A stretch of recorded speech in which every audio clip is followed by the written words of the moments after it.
For this problem, we're given a string in Roman numeral format, and we must find the integer format.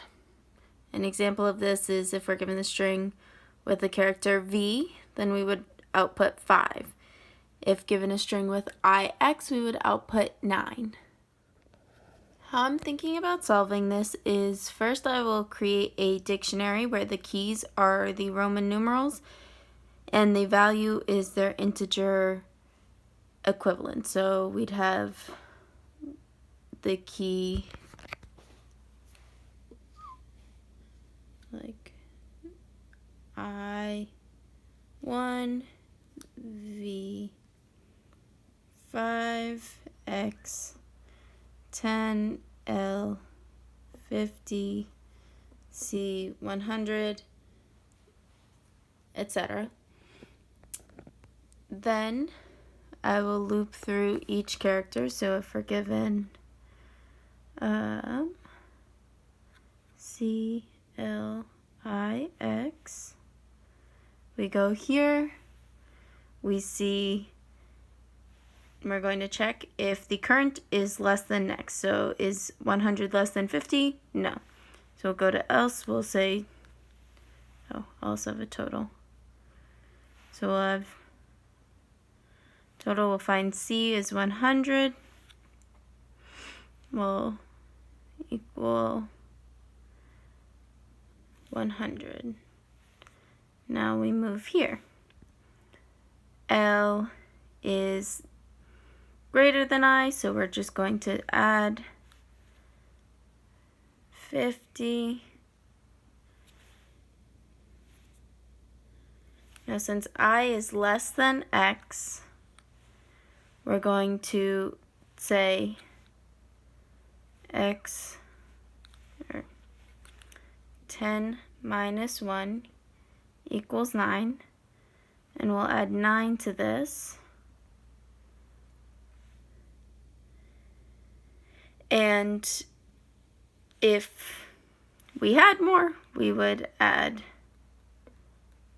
so let's say we have a V. Then we would add 2, so we skip over the 9, over the 10, and come to V to add a 5, and then return the total. I created the method now, so we're returning an int. We get a string R. We're creating the dictionary with the char as the key and an integer as the value. I'm calling it convert. So I put all the values from 1 to 1000, and I created an integer called total and an integer called current, which tracks which character we're currently looking at. So while current is less than the string length minus 1, less than or equal to, we're going to loop, so we're looping through each character. I created a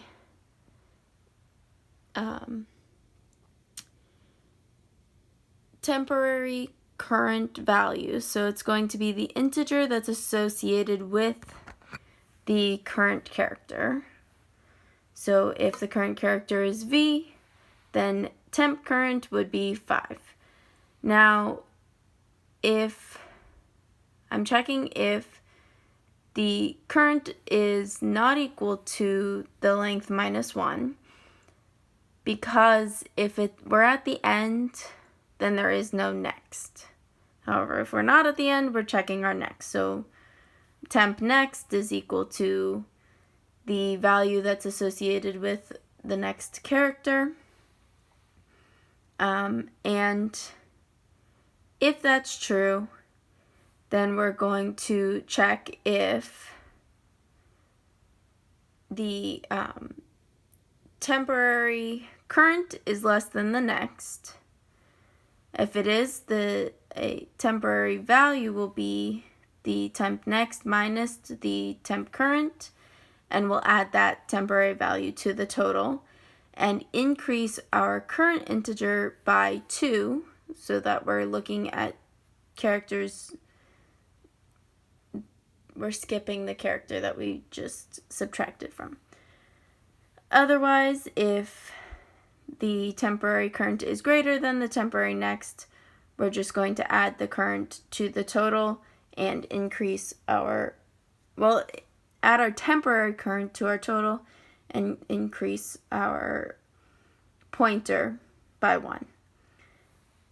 If the pointer is equal to the last character, we're going to add the temporary value to the total. And we can do this because if, for instance, so if we had